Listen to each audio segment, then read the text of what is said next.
Hello everyone, this is doctor Jeevesh Yadav. तो संहिता अध्ययन थर्ड के अंतर्गत हम लोग अकॉर्डिंग टू एनसीआईएसएम सिलेबस हम लोग चिकित्सीय स्थान देख रहे थे। तो इसी सीरीज को कंटिन्यू करते हुए आज की क्लास में हम लोग 19th नंबर का जो चैप्टर है वो यहाँ पे अपन देखेंगे। स्टार्ट करते हैं। तो आज का लेक्चर तो ये आपका अतिसार चिकित्सा, ठीक है। तो इसमें आपका क्या बोला गया है, गुदेन बहुद्रव्य शरणम अतिसारा। तो गुदेन बहुद्रव्य शरणम अतिसारा अर्थात जिस रोग में मल का पतला तथा अधिक मात्रा में निकलता है, ठीक है, उसे अपन अतिसार कहते हैं। तो जिस रोग में मल पतला तथा अधिक मात्रा में निकलता है उसे क्या कहते हैं, अतिसार कहते हैं। फिर इसके निदान या कॉजेस बताए गए हैं। क्या क्या निदान या कॉजेस हैं, तो अत्यधिक वायु तथा धूप के सेवन करने से, तो अत्यधिक वायु तथा धूप के सेवन से, अत्यधिक व्यायाम से, अत्यधिक मैथुन से, अत्यधिक वृक्ष भोजन से, अत्यधिक मद्य सेवन से, अत्यधिक भय व शोक से, वेगों को रोकने से, ये सभी इसके निदान हैं।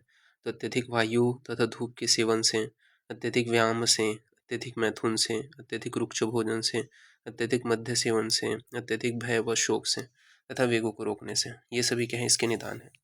इन सभी निदानों का सेवन करने की वजह से क्या होता है, मेनली वात प्रकोपित होता है। और वात प्रकोपित होकर के प्रकोपित जो वात है वो जठराग्नि को नष्ट करते हुए मूत्र एवं स्वेद को पक्वाशय में ला करके पुरुष को पतला कर गुदा से बाहर निकालते हैं और अतिसार रोग को उत्पन्न करते हैं। तीन निदानों का सेवन करने से वात प्रकोपित होते हैं। प्रकोपित वात जठराग्नि को नष्ट करते हुए मूत्र एवं स्वेद को पक्वाशय में ला करके पुरुष को पतला कर गुदा से बाहर निकालते हैं। इसे क्या कहते हैं, अतिसार कहते हैं। तो ये इसकी संप्राप्ति है। संप्राप्ति घटक के विषय में बात कर लेते हैं।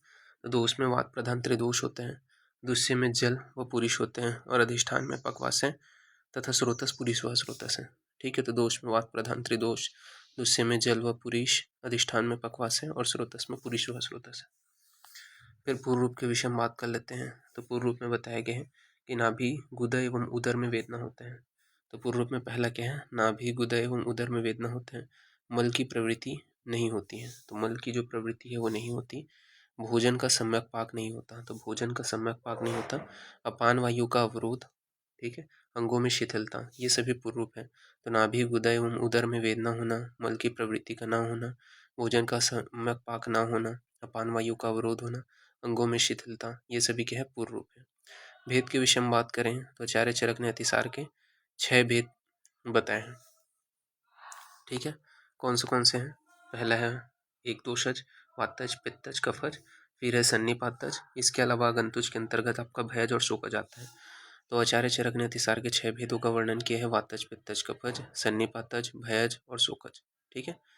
फिर भेदानुसार लक्षण के विषय में बात करते हैं। तो भेदानुसार लक्षण बताया गया है, जैसे वातज अतिसार का क्या लक्षण है। तो वातज अतिसार का लक्षण है कि जलयुक्त पतला मल का त्याग करेगा। तो जलयुक्त पतला मल का त्याग करेगा, अपक्व मल का त्याग करेगा, शब्द तथा शूल यानी कि वेदना के साथ मल का त्याग करेगा, कच्चे मांस जैसी गंध का आना। तो ये वातज अतिसार का लक्षण है। तो वातज अतिसार का लक्षण क्या है, तो जलयुक्त पतला मल का त्याग करना, अपक्व मल का त्याग करना, शब्द तथा शूल यानी कि वेदना के साथ मल का त्याग करना, कच्चे मांस जैसी गंध का आना। इसके दो टाइप है, वातजामा अतिसार और वातज पक्व अतिसार, ठीक है। तो दो टाइप है, वातजामा अतिसार और वातज पक्व अतिसार। फिर पित्तज अतिसार के लक्षण के विषय में बात करते हैं। तो पित्तज अतिसार का क्या लक्षण है, तो बताया गया है कि हरा, पीला, नीला, काला, पित्त मिश्रित तथा दुर्गंध युक्त मल का त्याग करते हैं।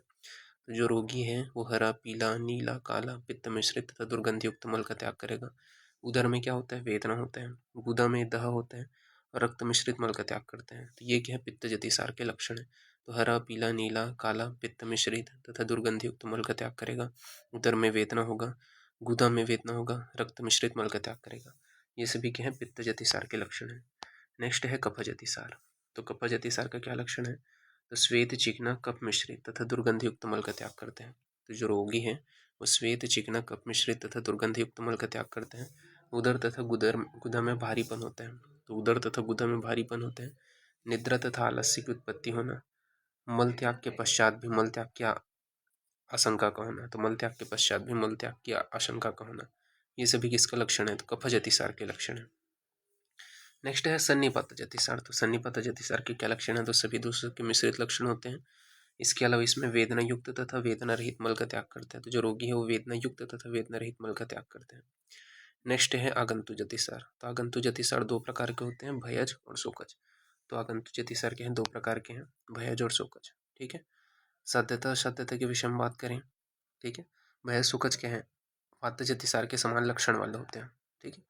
साध्यता असाध्यता के विषय में बात करें तो असाध्यता का क्या लक्षण है, तो असाध्यता का लक्षण बताया गया है कि जिस रोगी का मल पक्व रक्त के समान होता है, ठीक है, तो जिस रोगी का मल पक्व रक्त के समान होता है, जिस मल में सड़े मुर्दे जैसी गंध आती है, तो जिस मल में सड़े मुर्दे जैसी गंध आती है, जिस मल पर मक्खियाँ बैठती हैं, जिस मल पर चंद्रिकाएं जैसी दिखाई देती हैं, जो मल घृत तैल मज्जा के समान हो, ऐसे लक्षणों से युक्त जो होता है वो असाध्य होता है तथा उसकी चिकित्सा नहीं करना चाहिए। तो ये असाध्यता का लक्षण है। तो जिस रोगी का मल पक्व रक्त के समान हो, जिसमें सड़े हो ये मुर्दे जैसी गंध आती है, जिस मल पर मक्खियाँ बैठती हैं, जिस मल पर चंद्रिकाएं जैसी दिखाई देती हैं, जो मल घृत तैल मज्जा के समान हो, ऐसे लक्षणों से युक्त जो मल होता है वो क्या है, असाध्य होता है, उसकी चिकित्सा नहीं करनी चाहिए।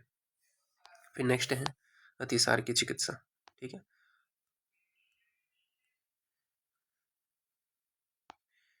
तो अतिसार की चिकित्सा में सामान्य चिकित्सा बताया गया है कि सबसे पहले निदान परिवर्जन कराना है, ठीक है। तो जिनके वजह से अतिसार आ रहा है या जो भी निदान है उनको अपने को हटाना है, उनका परिवर्जन कराना है, संशोधन कर्म कराना है, दीपन पाचन औषधियों का प्रयोग करना है, तो दीपन पाचन औषधियों का प्रयोग करना है, लंघन कर्म कराना है और पिच्छावस्थी का प्रयोग करना है, ये सामान्य चिकित्सा है।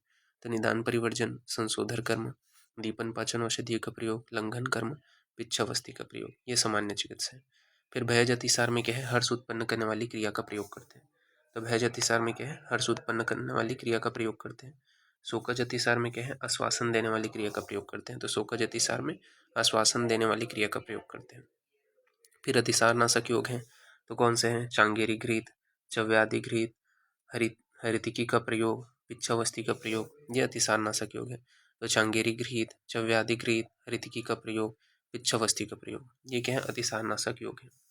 फिर पथ्य के विषय में बात करें तो पथ्य में आपका बताया गया कि सुपाच्य तथा लघु होता है पथ्य।